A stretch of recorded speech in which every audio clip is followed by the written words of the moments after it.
first little session, we have Sri M. Devasankanam, Associate Professor of English, Department of Science and Humanities, Andhra Loyola Institute of Engineering and Technology, Vijayawada, AP, India. He is an eminent poet, editor, master trainer, and consultant. He has an experience of 36 years in the teaching line. He has published 5 research papers and 12 poems in the international journals. Not only that, he has nearly conducted 35 faculty development programs and workshops. We are enlightened to have you among us, sir. We welcome you to this grand event. Over to you, sir.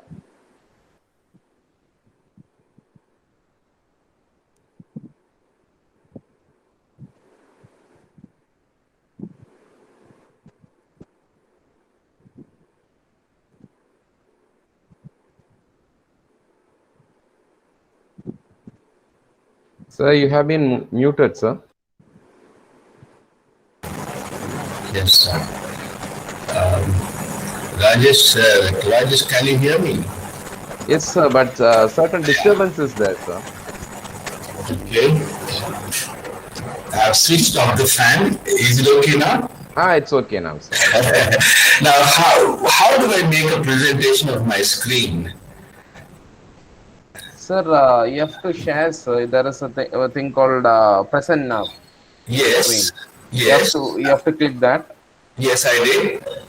Then it goes. Actually, first you have to what to say, sir? You have to open your right. What do you? Your presentation first. Yes, I did. Then you say your entire screen. It's not showing. Where is the knob? You have to click entire screen, and that you have to what to say, do it. Got it, sir? Could you? Hello? Yes, sir. Yeah, I'm trying to share, but that is not working. What? 1 minute, sir. I'll show model of that. Yeah. I'm used to Teams, Microsoft Teams. I do it every day because we have all day classes. In Zoom, it's easy, but in how do I present?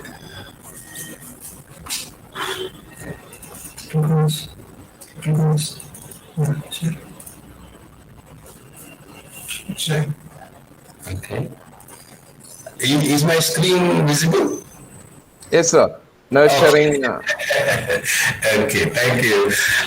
Very good afternoon to all the wonderful people here, and the organizers have done a great job putting together something that is really amazing.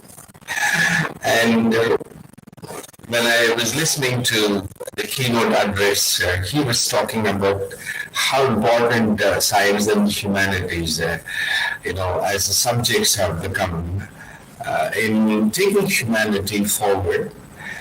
Of course, we used to have this discussion, which is more important, literature or science or engineering or literature or humanities and literature, stuff like that. But anyway, all of us know that humanity cannot move forward without the heart. So the heart, the emotions, the feelings, now they make all the difference to our lives, and all of us know that. So today, I would like to introduce myself very briefly. I'm Devasankanam from Andhra Loyola Institute of Engineering Technology, Vijayawada. And the MC has already said a few things about me, so that will be enough. I'm going to talk to you today about nurturing empathy, especially in the classroom. And you would ask this question, why empathy? Because we have an empathy deficit now. The generation that we have today, especially the youngsters, the millennials, the students, they are very different from students, say, 30 years ago or 40 years ago. They are less empathetic, they're less empathic, 40% below, that's what research is saying. And somehow they seem to, I'm not condemning anybody, but the idea here is research is showing us clearly that the children today are more narcissistic, they are more selfish, they are interested in only themselves. So we reach a stage wherein we have to kind of go inside and then see where we are lacking, where we are going wrong, and why do we need this? So there is, of course, the problem with the terrorism, violence, and no clear philosophy of life, and no sense of community, no sense of belonging. Somehow we are missing the collective intelligence that was there in the previous generation, and only with collective intelligence human race has progressed so far. So if you look at this picture, you can see the empathy bell curve, the narcissism spectrum. Most of us are in the middle, average. Okay, some have very low empathy, some have very high level of empathy. And this is what the former President Barack Obama had to say. We live in a culture that discourages empathy, a culture that too often tells us that our principal goal in life is to be rich, thin, young, famous, safe, and entertained. Now, where is the community? Where is the society? Where is the neighbor? Where is the sense of belonging? All that is missing. And that's a quote which makes me think about how we need empathy, especially in the classroom, especially with the younger generation. The dictionary, of course, defines empathy as the ability to understand and share the feelings of another. That is, you can see empathy as the capacity to understand or feel what another person is experiencing from within their frame of reference. To put it differently, it is this capacity to put yourself in somebody else's shoes, in another's position. So that's the simple definition of empathy. But we go into a few more definitions and see how this we can grasp this important idea. Now, empathy, we should not forget, is the building block of what we call our moral compass or our morality or our ethics, so to say, the value system that we have to preserve, have to continue and pass on to the younger generation. Now, that can go wrong completely if we don't have empathy. So, empathy is a broad concept that refers to the cognitive and emotional reactions that individuals have to have.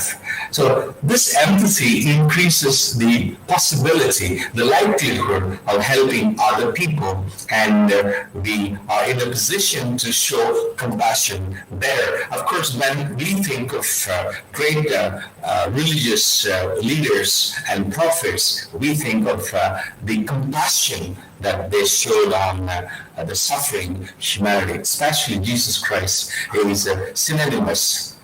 When it comes to compassion, we cannot think of anybody better than that. So naturally, it is a key ingredient for a successful relationship, because without relationships, we are zero. Because it helps us understand the perspectives, needs, and intentions of the other person. So emotional empathy, of course, can be understood as one type of empathy. It's feeling the same emotion as the person. The personal distress, of course, what the other person is going through, you should be able to respond to another person's condition or plight. And of course, compassion for other people, and I think it's a growing area.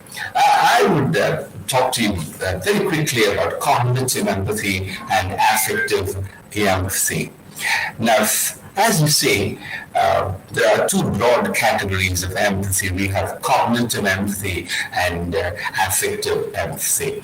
Now, cognitive empathy, so to say, is staying at the recognition level, at the knowledge level, at the perception level. Now, it's limited, okay, kind of preliminary kind of empathy, because you see what the other person is going through. You're able to perceive what the other person is able to go through. You're able to kind of observe what the other person is going through. You have the knowledge of what somebody else is going through. That stays at that level only, but that's not going to be enough. It is not just cognitive level that we need to have. We got to go a little more and then see if we can go to the next level called affective empathy, because affective empathy is action. Affective empathy is your ability to involve yourself in somebody else's situation, understand another person's emotion, and respond appropriately to that. Now, it is this response to what the other person is going through that's going to make all the difference to our level of empathy. Of course, you also keep in mind there is another type of empathy called somatic empathy, but that's a little at the biological level or the physical level. For example, when somebody is going through pain, you are also able to feel the pain. When somebody is embarrassed, you are also able to feel embarrassed. When somebody is laughing, you are also tempted to laugh. But ultimately, affective empathy will make all the difference. Look at this picture. Now, you have two babies, maybe very young, less than maybe 2 years old. You're able to see clearly that one is a black baby, the other is a white baby. Now, what do you see as something beautiful about this picture? You're able to see the baby that's crying is being comforted by the baby that is next to it. It's a white baby. Look at the concern in the eyes of this white baby, and the placing of the hand on the shoulder to show that I'm with you, that I understand what you're going through. In what way can I help you? Now, that is precisely what we mean by effective empathy. Whereas it's similar, kind of cognitive empathy is more like what you see in this particular picture. You perceive what the other person is going through, but if you can touch that person in a small way, you start your next level of empathy called affective empathy. Now, of course, some of us are familiar with words like pathetic, pathos. I'm sure most of you know the word pathetic, and it comes from pathos, which means basically pity. So there are some words that we need to have some clarity about before we go into this. So we have sympathy, and you have apathy, you have antipathy. Now, apathy, right? If you don't have any pity or any reaction to what somebody is going through, you're indifferent, you're not caring, you're not showing any interest. But instead, if you have kind of revulsion or hatred, dislike for something or somebody, then you're antipathy, showing antipathy, you're antipathetic. So there are certain situations, but for example, when an accident takes place, on the road. Some people are apathetic. Some people don't show any interest. They simply are useless fellows and they get away. But some people rush to that place to see what is happening. That's at the knowledge level. But there are only a few people who will stay with the victim until the ambulance arrives in the dead of the night. Now that is affective empathy. I had an employee who did that. It was dead of the night. His name is Shivaji. He used to work for me, and he stayed with the victim in the dead of the night, by 2 o'clock or so early in the morning, and until the ambulance arrived and was taken to a hospital, he stayed. And that is what we mean by being a good Samaritan. Anyway, so we have two types of empathy, cognitive and affective empathy, and we need to cultivate both cognitive and affective empathy because our children do not know how to show this level of empathy in some cases because they are not interested in quite a few things. They either show apathy or even show antipathy, which is very dangerous. So empathy is seeing with the eyes of another, listening with the ears of another, and feeling with the heart of another person, literally getting into the skin of the other person. And all of this, of course, one research clearly confirms that we are all born with empathy. Human beings, of course, very often are called Homo sapiens, the thinking human being, okay, the thinking beings.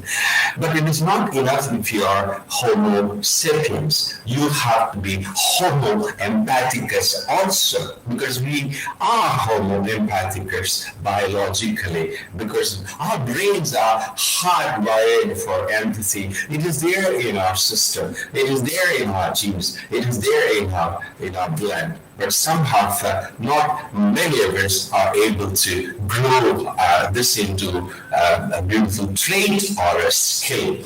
So our brain has what we call mirror neurons, especially young children and babies. They are able to mimic the behavior and facial expressions of adults. Now, this is related to what we call the social and emotional intelligence, and that's how we grow in emotional intelligence. Of course, somebody was talking a little while ago about emotional intelligence as well.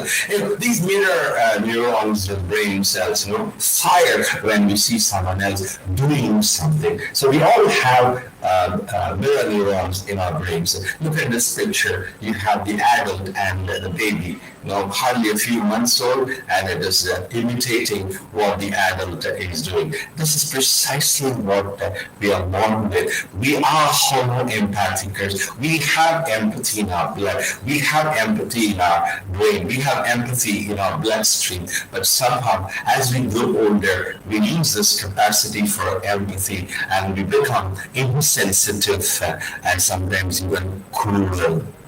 Now, if you, as I was going through, some material for this presentation, I was reminded of two incidents. One is, of course, September 11, the World Trade Center towers, Twin Towers, the destruction of the two Trade Center towers. I watched the entire video once again after so many years, after 10 years. And then also I remembered the Sri Lankan St. Anthony Church, Colombo bombing, because what touched me was before going to set off the bomb, just a few, maybe 10 or 15 feet away from the church,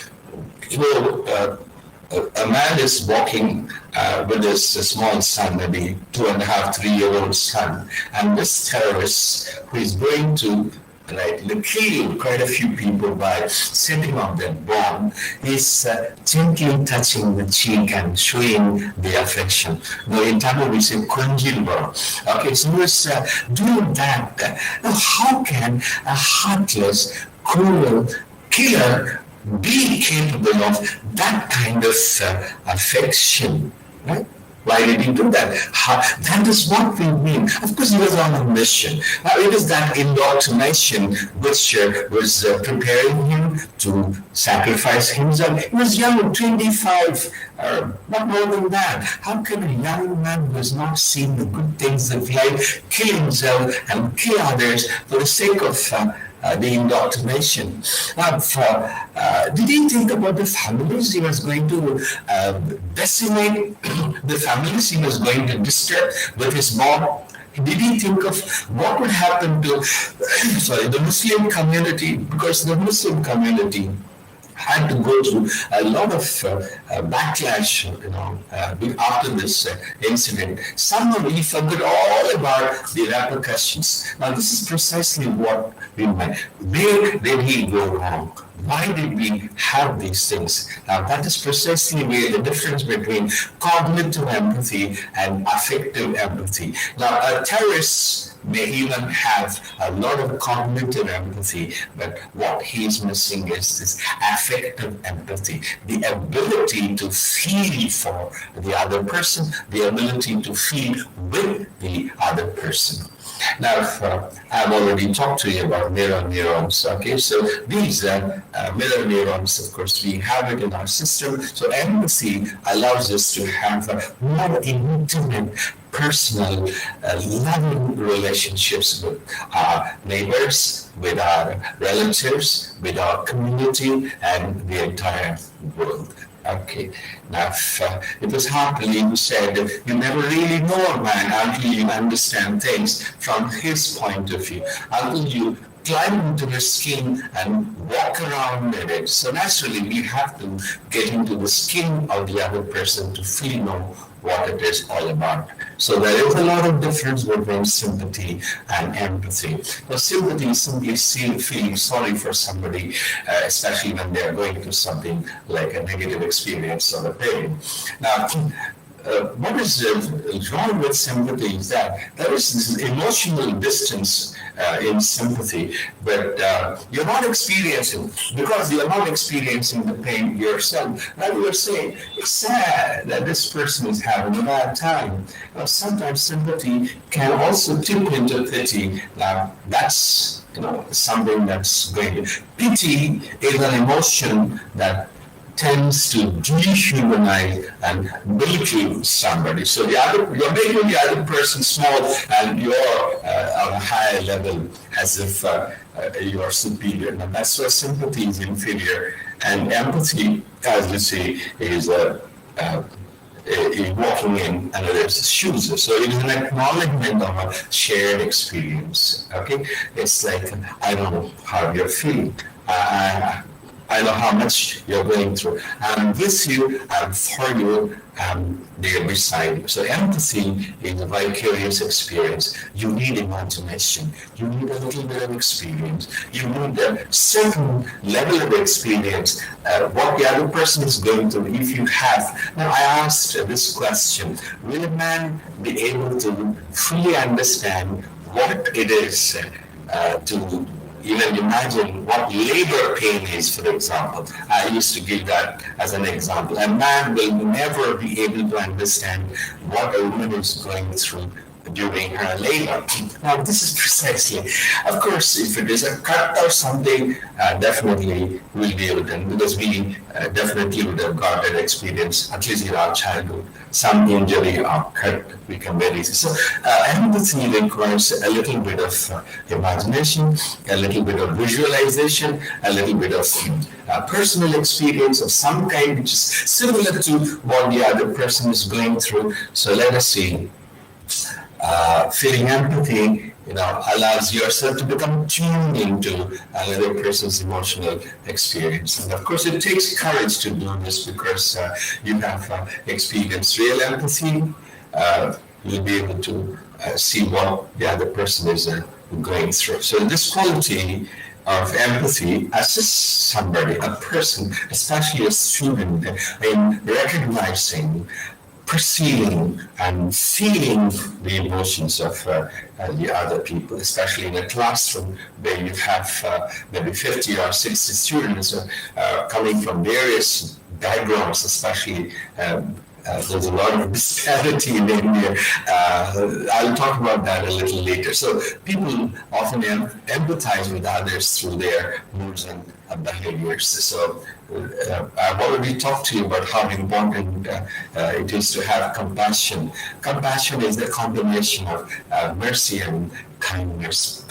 compassion is the combination of mercy and kindness. Compassion leads to action. So true compassion reaches out to all people, no matter where they are friends or neighbors or unknown people, strangers.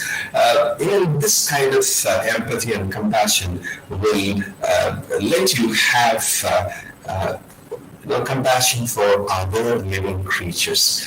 Of course, even stray dogs, you can, of course, in India, we talk about Jiva Karunya.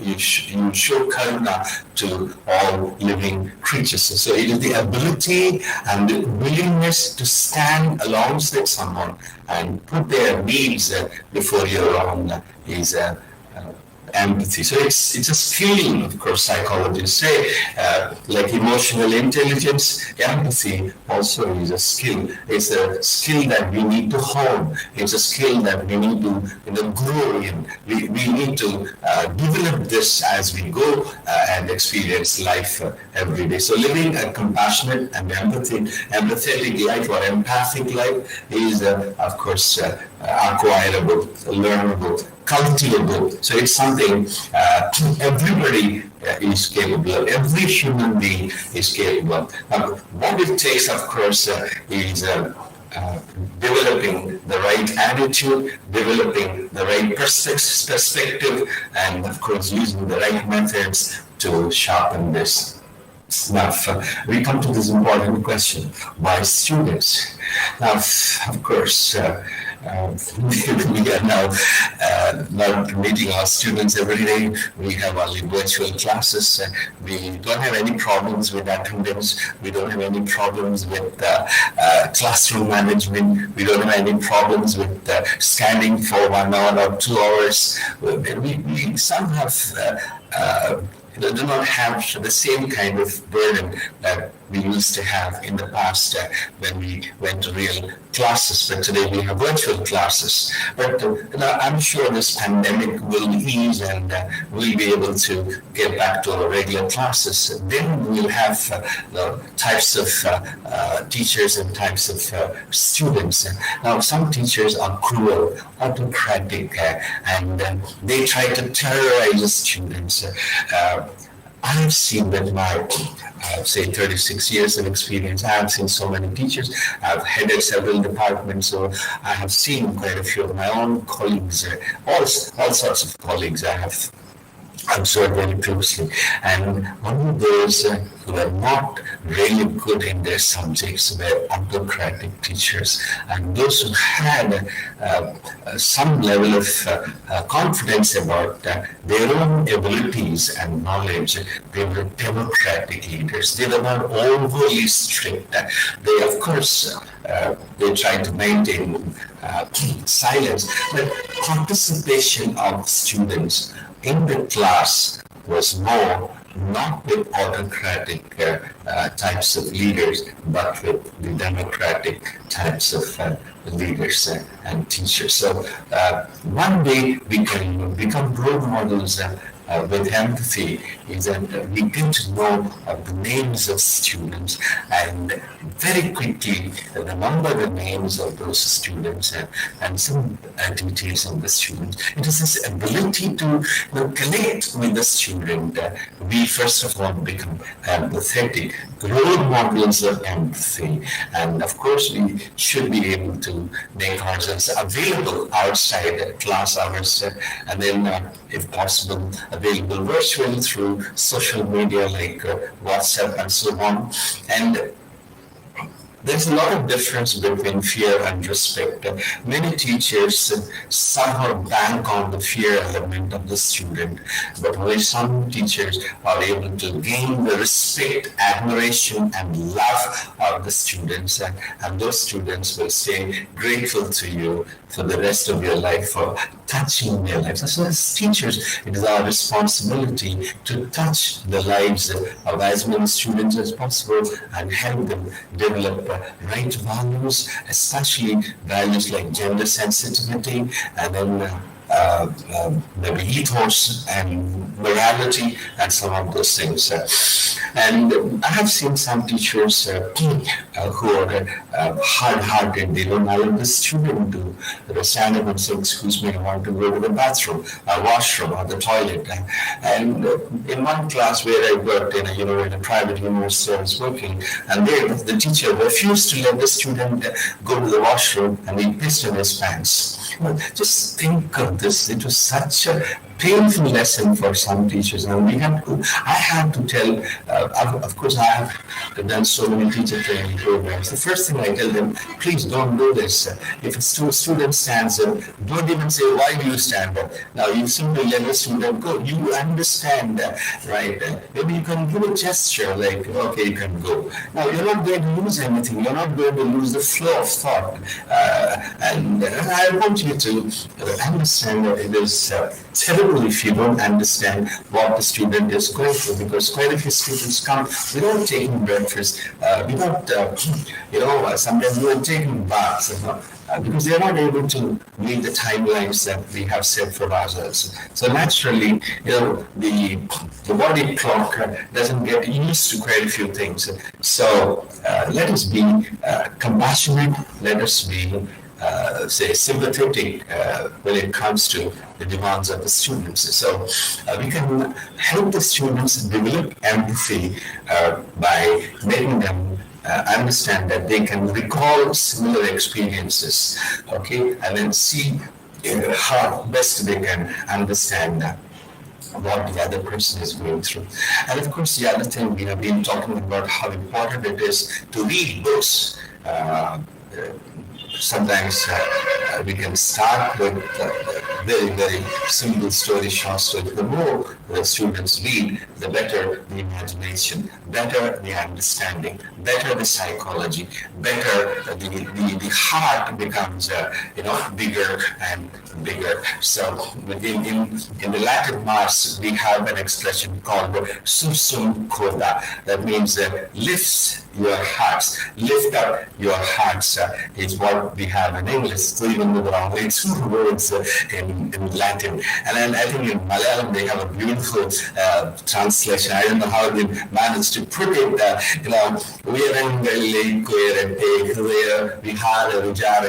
Is how they translated this Latin sursum corda. And somehow, as teachers, we have to lift their hearts. Okay, sursum corda should be our mantra too.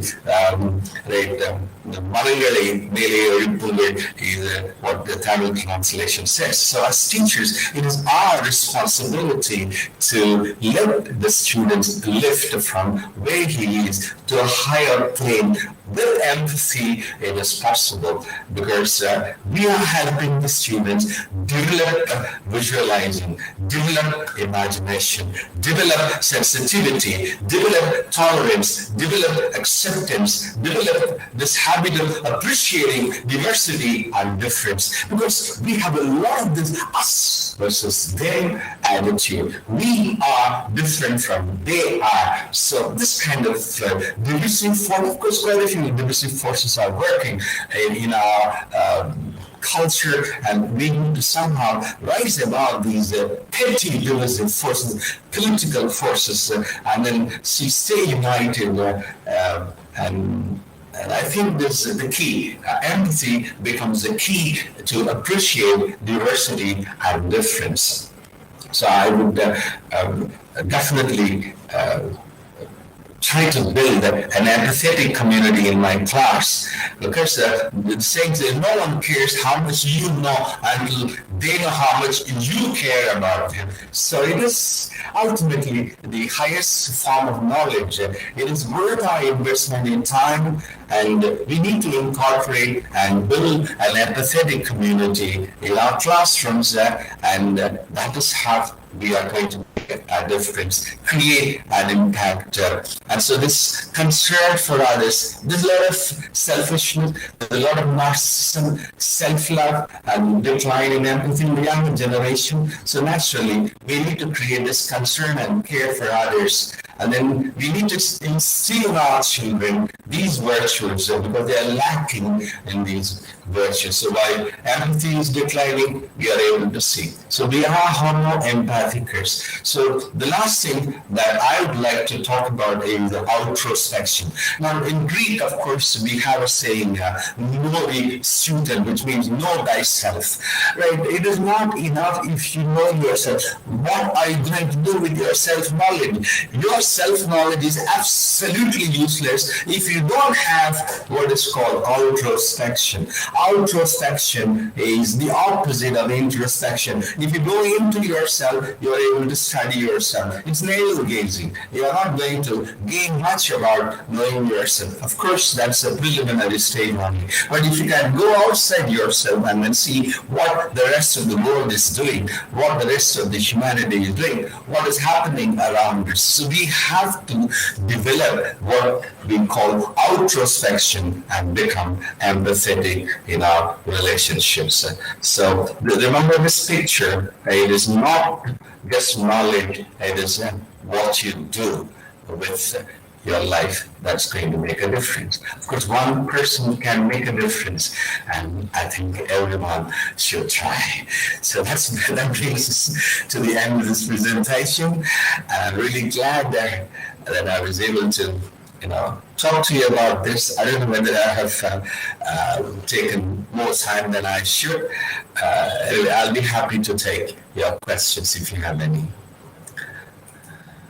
Hello. Hello there. Hello.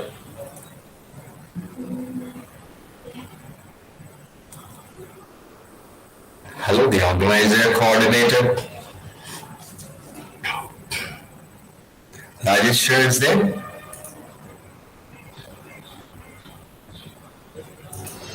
Hello, sir. We can hear you. Yes, I've just completed my presentation. So, Saudi Pillai sir, good afternoon. Good afternoon to you.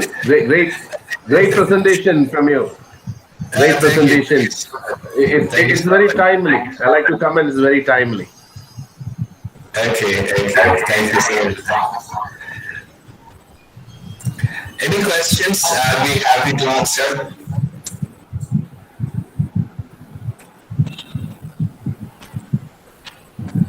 Hello.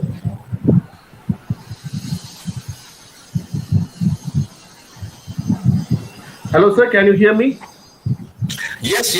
You're audible. Right.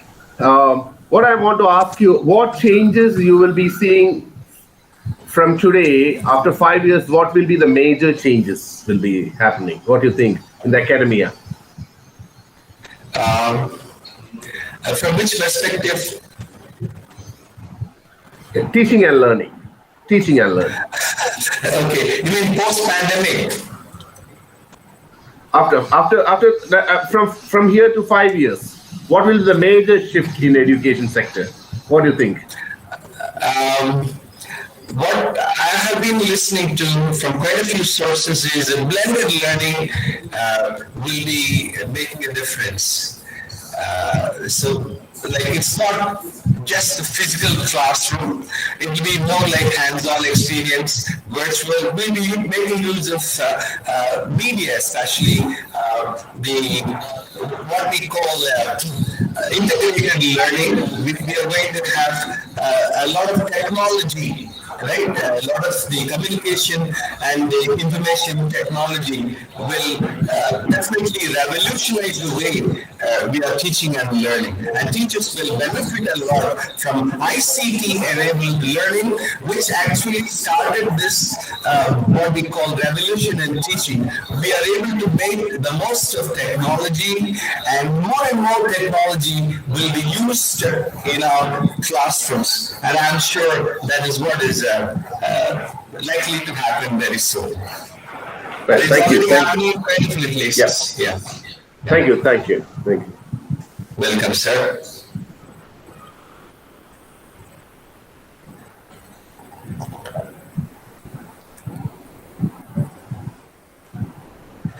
Any other question?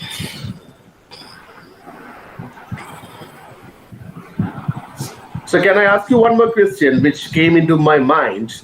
Sure, sure, Whether, sure. Why not? yes, because you are talking whether this will affect. We are saying about harmony. We are saying about the, whether this using this technology, and there's a lot of problems in, the screen time, because they are watching all these things continuously, because a lot of studies says that this is affecting you know the mental abilities of the students also, and many places, before pandemic, they banned all these technology, because they were mentioning that because of the technology, there are no some issues in learning. Natural way of learning is not getting happened. Yeah. So yeah. So what is your thought about that? Like this. Okay. As far as I understand from what the students are saying, they are not happy with virtual learning. They are not getting what they want, and they are heavily dependent on the signal, and they are like forced, like they are prisoners, so to say. They are in front of the system. They are forced to stay in front of them. Most of them do not have laptops. They have only the phone, and the phone is a poor substitute for a classroom board. So what I have understood is they are switching it on and going it out. They are not minding what is happening. So learning is not actually taking place in most of the cases. They are attending but not benefiting. So they know that technology of this kind is not going to help them fully. So they are actually asking for regular classes. So I'm sure regular classes will never be replaced. Technology cannot replace a teacher. That's a fact. Exactly. Yes. Yes. Thank you. Thank you. Thank you, sir. Thank you very much, sir, for emphasizing us on the types of empathy and how empathy and sympathy are vital in our life, and how we can successfully apply it in our daily life. Thank you very much, sir. I thank all the organizers and officials for giving me this opportunity. I would say. Thank you, sir.